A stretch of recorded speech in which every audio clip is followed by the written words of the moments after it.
Hello, friends. How are you? I hope you are good. In the last video lecture, we have seen the chemistry of lipid, under which we have seen the fatty acids. Now, we'll see the functions of phospholipids.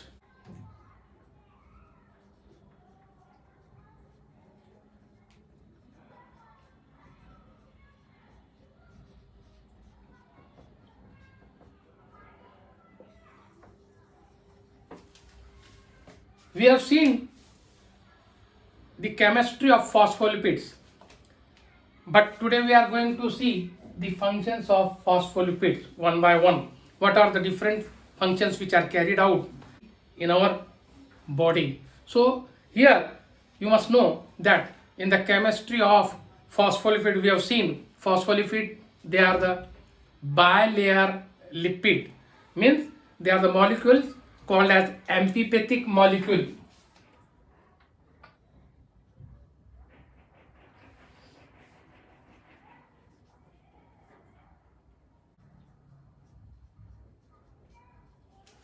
What is my amphipathic molecule? Here they have the head and tail structure.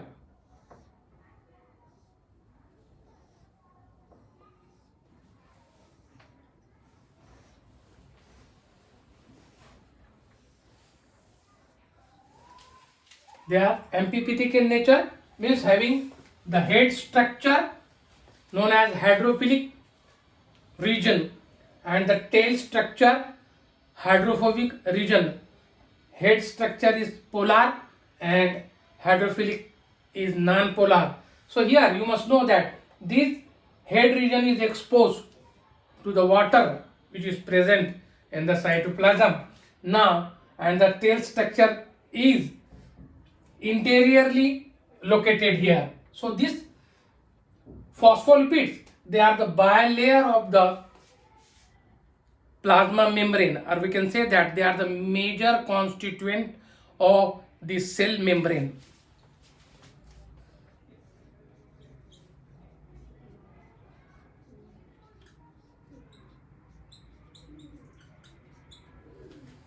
And these phospholipids, which we have seen that they are the major constituent of the cell membrane. Now the second function is that they regulate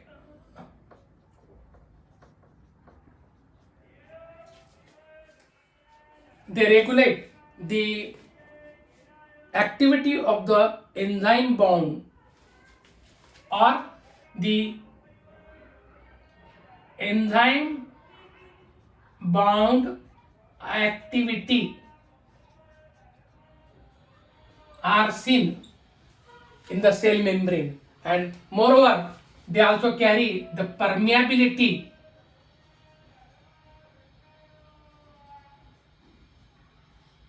of the molecules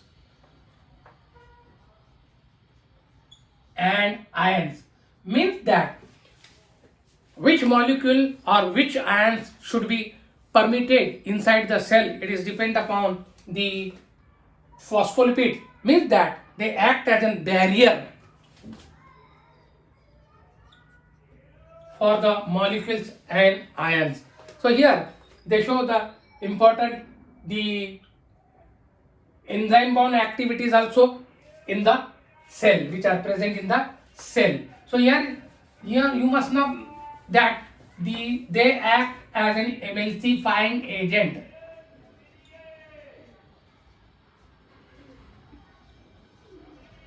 Phospholipids act as an emulsifying agent. Now what is emulsification? We have seen that emulsification is nothing but the food which contain fats or fatty acids. They made accessible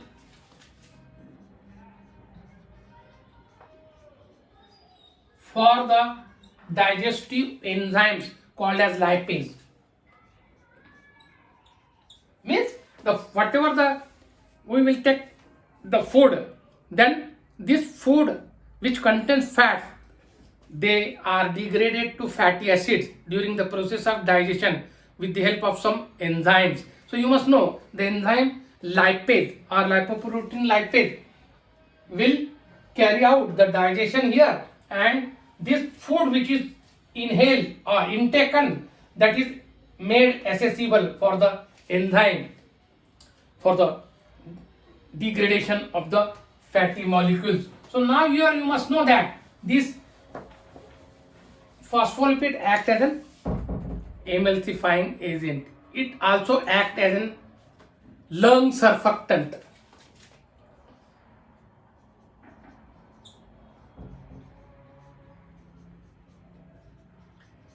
Now you must know that the meaning of the lung surfactant means that the phospholipid like lecithin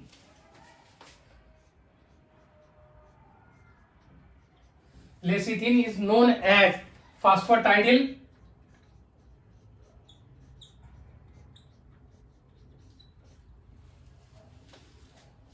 choline. Phosphatidyl choline is also known as lecithin. It acts as a lung surfactant. What do you mean by lung surfactant? Lung surfactant means it reduces the surface tension of the water molecules which are present in the lung cells. So here, due to this, what will happen here? They can easily inhale and exhale the air. Now you can say that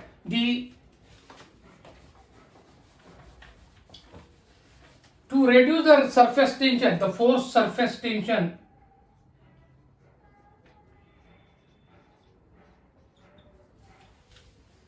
what happens here? Sometimes this surface tension is not reduced due to the passage of or the blockage of the air sacs in the lung tissues. Blocks of air sacs in the lung tissue.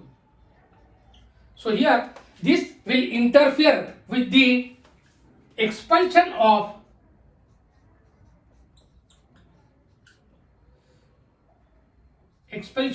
the air sacs after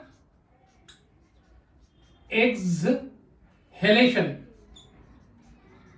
Means that whenever the blocks will be seen there, the block of the air sacs in the lung tissue, during the expulsion of the air sacs after exhalation, so this becomes the hyper-inflated lung. So this blockage are seen during the patients with suffering from pulmonary diseases.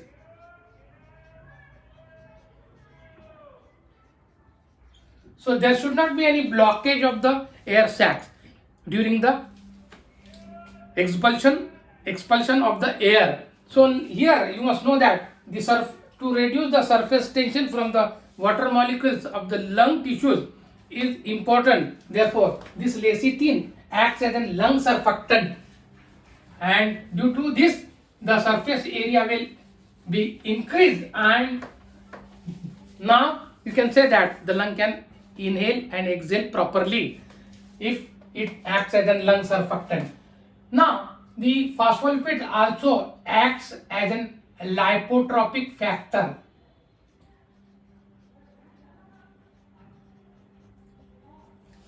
Now, what is my lipotropic factor? Some compounds are there like choline,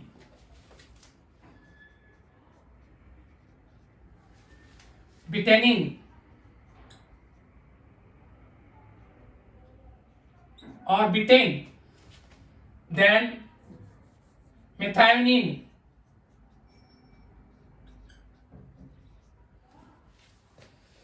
these are the compounds called as lipotropic factor. Now we see the definition here. The definition of lipotropic factor is that the substances which prevents the accumulation of fatty acid in the liver.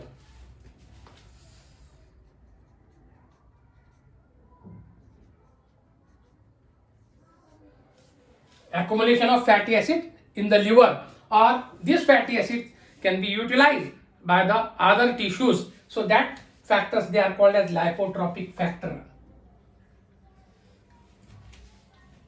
So here you must know that the accumulation of the fats is prevented by the lipotropic factor like choline, betaine and methionine. Choline is nothing but we have seen that lecithin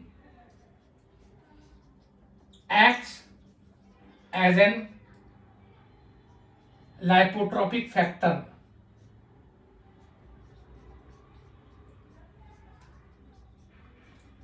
So this is one of the important functions belongs to the phospholipid. Now we'll see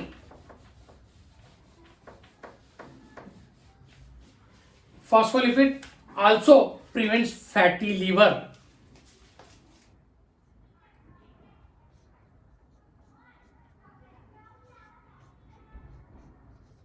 Now here the difference between the lipotropic factor and the fatty liver is different. Now the accumulation of the fats in the liver is prevented by the lipotropic factor, and here the deposition of fats will take place in the liver is said to be fatty liver.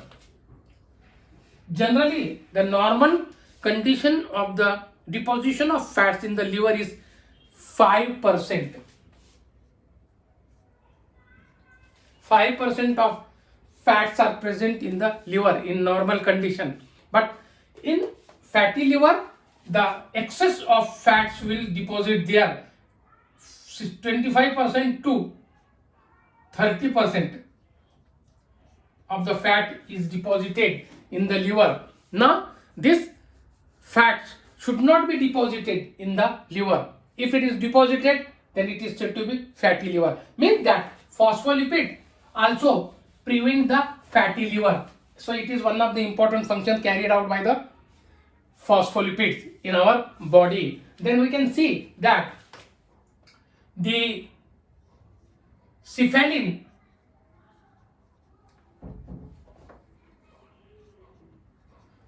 which is known as phosphatidyl ethanol amine, this is responsible for the blood coagulation.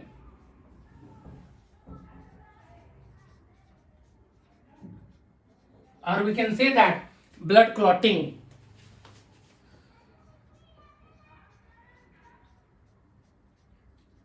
Cephalin is responsible for the blood clotting in our blood, in the body. So you must know that this blood clotting should not take place in our body. If it takes place, if the flow of the blood will be there in our body, then this cephalin is responsible for the blood clotting. So you must know that it just prevent the flow of blood from the body. So you must know the cephalin acts as an important factor for blood clotting. Now you must know that the another function of this phospholipid, that is the phospholipid inositol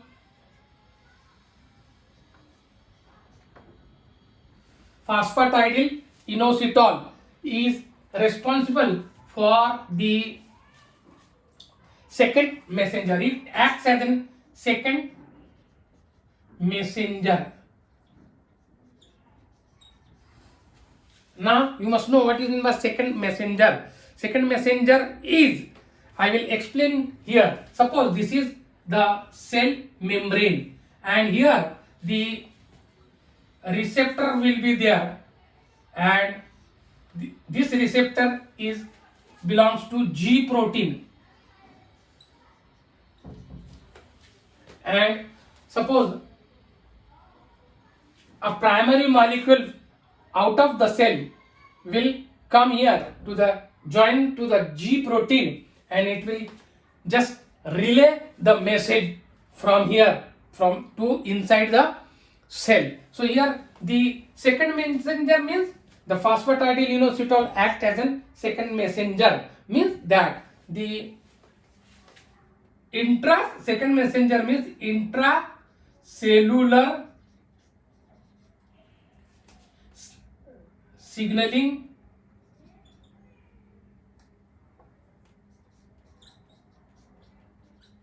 molecule which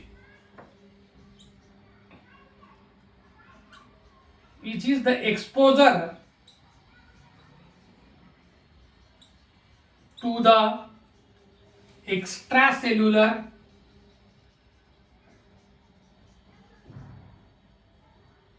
molecule, means that the second messenger is nothing but the intracellular signaling molecule which is exposure to the extracellular molecule, means here how these signals are passed from outside to inside, that I will explain here. Here suppose this is a cell membrane. Now primary messenger will be there out of the cell, primary messenger, and this will be in the form of hormone. Hormone primary messenger will be hormone out of the cell. This will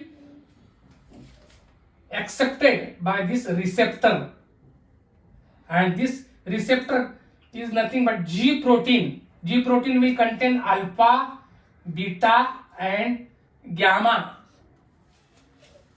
molecules here. So here whenever the signal received by the primary messenger at the surface, at the cell surface, it will be just passes from this G protein, and this G protein will separate alpha and it will be converted to alpha kinase, and here the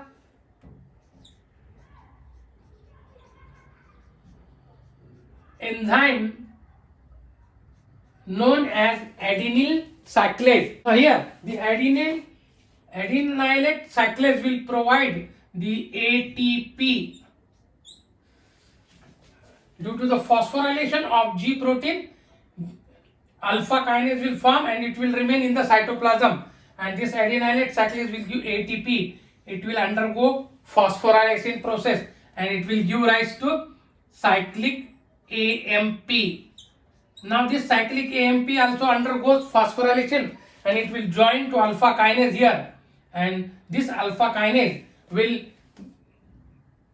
get attached with the another alpha kinase and it will just provide the message to the effector protein, means that this effector protein is nothing, it is a target protein. In such a manner the messages is passed here from outside to inside the cell. So here you must know that the second messenger is nothing but the small molecule which relay the signals received by the cell receptor to the protein. So you must know that what is that second messenger. Now this phospholipid also function the mitochondrial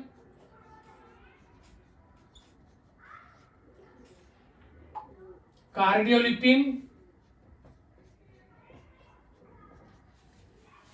is responsible for the optimum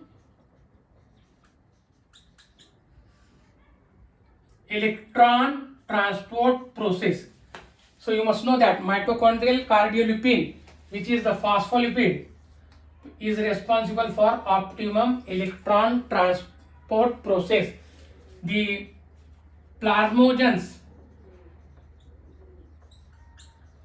another phospholipid, type of phospholipid, is responsible for the platelet aggregation and granulation. So in this manner, all functions are we have seen here one by one. That is the function of the lecithin, cephalin, then the inositol, phosphatidylinositol, then cardiolipin as well as plasmogens. So these are the some functions of phospholipid which are carried out in our body. Now we'll see the functions of cholesterol.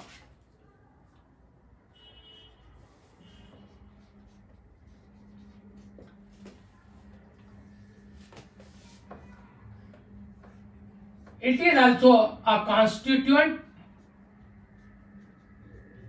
of cell membrane which regulates the integrity and the activity of the enzyme and the structural activity of the cell membrane. Now you must know that it is a chief constituent, it is also a major constituent of cell membrane. It is a steroid containing cyclopentano perhydrophenanthrin ring in its structure that we have seen in the chemistry of the cholesterol in the derived lipid. Now the another function of this cell membrane is that it also acts as an emulsifying agent. Just now I have explained you what is an emulsifying agent. The food which is intaken in the body is degraded, that fatty acids from the fats are degraded, and means that the emulsifying agents, they make the food accessible for the digestive enzymes like lipase. Now it also acts as a detergent in the body. It also acts as a detergent in the body. It prevents the, or we can say that it neutralizes the toxic effects of snake venom and bacterial toxins. Snake venom and bacterial toxins. Now you must know that the neutralization will be there of the toxic, it shows the toxic effect in our body. The another function is that cholesterol shows reverse transportation of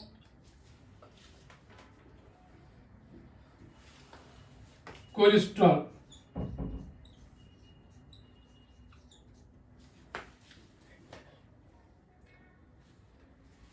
Due to this toxic effect, the hemolysis can occur, but it prevents the hemolysis by the toxic substances. Now, the reverse transportation of cholesterol is seen by HDL. We have already seen some functions of the lipoproteins. So this HDL in our body will show the reverse transportation of cholesterol from peripheral tissue to the liver. So you must know that this cholesterol shows some important functions in our body. Now we'll see the generally this cholesterol is present in the plasma, and the normal range is 145 milligram percent to 250 milligram percent. So it should not exceed. If it is exceeds, then there can cause some type of diseases.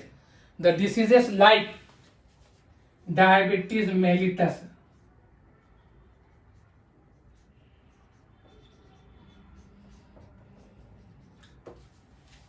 atherosclerosis,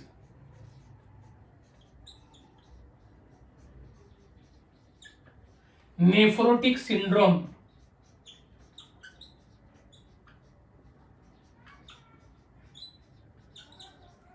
then hyperthyroidism,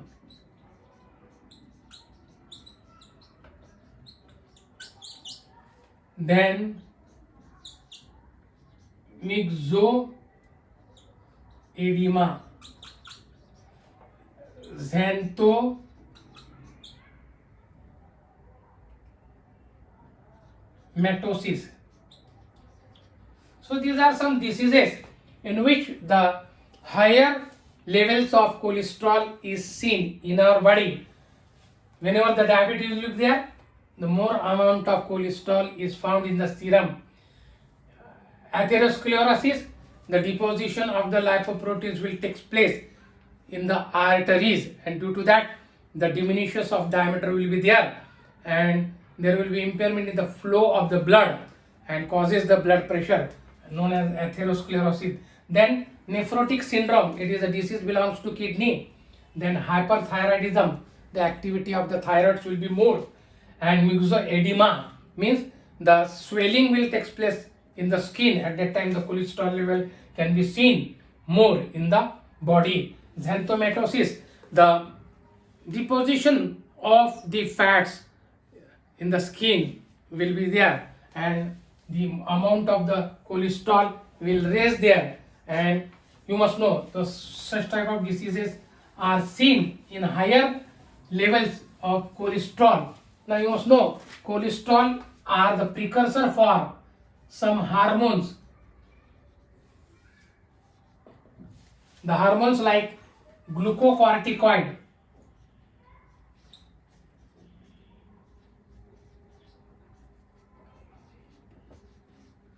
mineralocorticoid,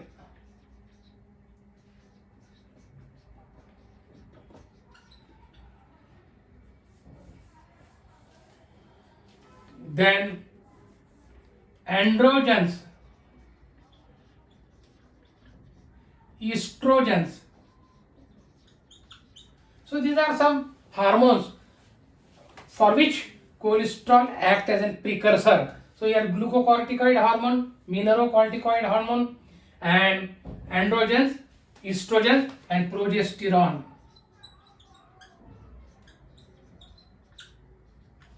Hormones are important for carrying out the important functions in our body. So what are hormones? They are the chemical messengers secreted in one type of tissue, and through blood it is transported towards the target tissues. So you must know that the hormones are important chemical substances which are needed to carry out the important functions in our body. Now you must know that it becomes a precursor for vitamin D also. Cholesterol is one of the important precursor for vitamin D, that is responsible for the metabolism of calcium and phosphate. So here you must know that cholesterol is important precursor for vitamin D, and it is also one of the important precursor for bile acids and bile salts. Bile acids and bile salts. So here you can see that the cholesterol becomes precursor for vitamin D, bile acids, and bile salt. So here we must know that cholesterol, if it is raised in the serum or plasma or blood, we can say that. So here, if the raised amount of cholesterol is found, whenever it is estimated by the method of Lieberman-Burchard reaction, Lieberman-Burchard reaction. It is a method of estimation of serum cholesterol from our body. So you must know that Lieberman-Burchard reaction is carried out in the laboratory. If it is found in more amount, then we can say that some type of disease is there. So you must know that the estimation of cholesterol is done by the Lieberman-Burchard reaction. Here H2SO4 concentrated H2SO4 is used, and this cholesterol is readily oxidized with this concentrated sulfuric acid. So you must know that it is seen in the laboratory. Now this cholesterol it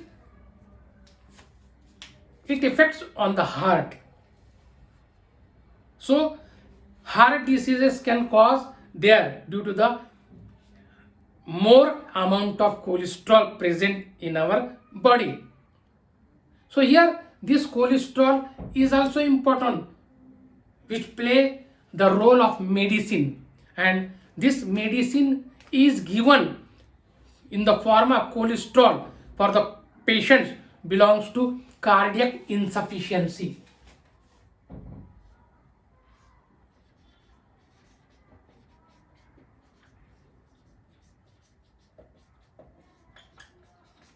See here what a role this cholesterol is given as medicine. The medicine like cholesterol glycosides.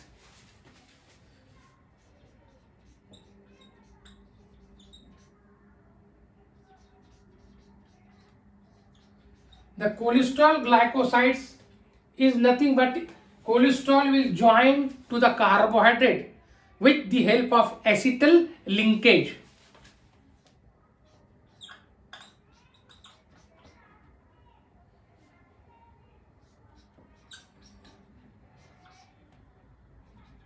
And it will form a glycoside. It will form a glycoside, and this glycoside in the form of cholesterol is given to the persons who are suffering with the cardiac diseases. Now you must know that. So it play an important role as a medicine. So this is all about the functions of cholesterol. So friends, the first assessment examination is near. So you study and follow my lectures and write in the examination, get more marks, get through the examination. If you like my lecture, please give some comment, like it, share it, and don't forget to subscribe. If you subscribe, you will get the further lectures also. And I am teaching you the whole syllabus from the point of the examination. And you must know that the student belongs to medical, dental, physiotherapy, nursing, optometry, PhD, MD. This is helpful for all these students, and they can follow my lectures. And if you see my lectures, you will get some knowledge about it for writing in the examination. With the help of your support, I will just put the more video lectures, and don't worry.